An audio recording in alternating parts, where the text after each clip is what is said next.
Hello friends, welcome back to யாஸ்ட் vlogs. இன்றைக்கி கலைஸ் கிச்சனில் ஒரு ஸ்வீட் ரெசிபி பார்க்கலாங்க. ஒரே பொருள் நம்ம எதிர்பார்க்காத டைமில் நிறையவே சேர்ந்துடும். அப்படி சேர்ந்தது தான் பனானா. இன்றைக்கி வாழைப்பழத்தை வச்சு ஒரு ஸ்வீட் ரெசிபி பார்க்கலாம். பக்கத்தில் ஃபங்க்ஷனோ இல்லை ரிலேட்டிவ்ஸோ நிறைய கொண்டு வந்து கொடுத்துருக்காங்க. அதை வச்சு இன்றைக்கி ஒரு ஸ்வீட் ரெசிபி பார்க்கலாம். ஸ்வீட் அப்பம் எப்படி பண்ணுறதுன்னு பார்க்கலாம். பால் பணியாரம்னு சொல்லுவாங்க. ஒரு தேங்காய் மூடியும் நல்லா திருவி எடுத்துக்கலாம். தேங்காய் போடுறதுனால எக்ஸ்ட்ரா நல்லா டேஸ்ட்டாகவும் இருக்கும். ஒரு பாத்திரத்தில் ஒரு கப் ரவை, ஒரு கப் அளவு மைதா மாவு, அரை கப் அளவுக்கு நான் அரிசி மாவு எடுத்துருக்கேன். அரிசி மாவு சேர்க்குறப்போ பணியாரம் அவுட் சைடில் ரொம்ப கிறிஸ்பியாக ஸ்வீட்டாக டேஸ்ட்டாக இருக்கும். இதில் ஒரு பிஞ்சு சால்ட்டு சேர்த்துட்டு பால் சேர்த்து இதை நல்லா மிக்ஸ் பண்ணி விட்டுக்கலாம். கட்டி இல்லாமல் நல்லா மிக்ஸ் பண்ணணும். கட்டி இருந்தது அப்படின்னா நம்ம பணியாரம் சுட்டு எடுக்கிறப்போ நடுவில் கட்டி தட்டுப்படும், நல்லா இருக்காது.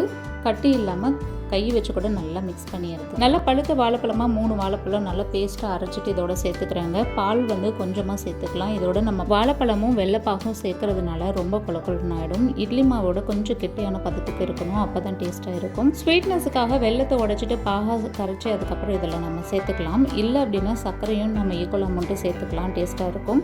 இதில் நம்ம இட்லி சோடா உப்பு, அதோட ஏலக்காய் பொடி சேர்த்துட்டு கொஞ்சமாக கரையிறதுக்கு மேலே வெள்ளைப்பாகு சேர்த்துட்டு அதை மிக்ஸ் பண்ணி நல்லா கட்டி இல்லாமல் கலந்து விட்டுக்கிறேன். எந்த அளவுக்கு ஸ்வீட் தேவையோ அந்த அளவுக்கு நம்ம வெள்ளைப்பாகு சேர்ந்து கலந்துக்கலாம். மாவு இதுக்கப்புறம் ஆட் பண்ண முடியாது, ஏன்னா ஒரு அரை மணி நேரம் இதை நம்ம ஊற வைக்கணும். ஒரு தேங்காயில் பாதி முடியை நான் துருவி இதில் சேர்த்துக்கிறேன். தேங்காய் நிறைய சேர்க்குறப்போ அந்த பணியாரத்துக்கு நடுவில் பபிள்ஸ் மாதிரி நிறைய கேப் இருக்கும், ஸ்பாஞ்சியாகவும் இருக்கும் சாப்பிட்றப்போ. வழக்கம் போல் நம்ம ஆயில் சூடு பண்ணிவிட்டு மீடியம் ஃப்ளேமில் நம்ம இதை பொரித்து எடுத்துக்கலாம். கரண்டிலையும் கொண்டு ஊற்றிக்கலாம். இல்லை அப்படின்னா நம்ம பணியாரம் சொல்கிறோம் இல்லையா, அந்த குழிக்கல்லையும் நம்ம பணியாரமாகவும் இதை ஊற்றி எடுத்துக்கலாம். நெய்யில் பணியார குழிக்கல்லில் ஊற்றி எடுத்தால் இன்னும் டேஸ்ட்டாகவும் இருக்கும், நல்லா ஃப்ளேவர்ஃபுல்லாகவும் இருக்கும். இந்த மாதிரி ஒவ்வொரு பணியாரமாக ஊற்றி எடுத்ததுக்கப்புறமா சர்வ் பண்ண ஆரம்பிச்சிடலாம். ரொம்ப இனிப்பாகவும் இருக்கும், ஹெல்த்தியாகவும் இருக்கும். அடுத்த வீடியோவில் நான் முந்திரி கொத்து இல்லை கடல பணியாரம்னு சொல்லுவாங்க, இந்த ட்ரெடிஷ்னல் ஃபுட்டு எப்படி செய்கிறது, இந்த ஸ்வீட் எப்படி பண்ணுறது அப்படிங்கிறது அடுத்த வீடியோவில் பார்க்கலாம். இதே மாதிரி மோர் வீடியோஸ்க்கு என்னோட சேனல் சப்ஸ்கிரைப் பண்ணி பாருங்கள்.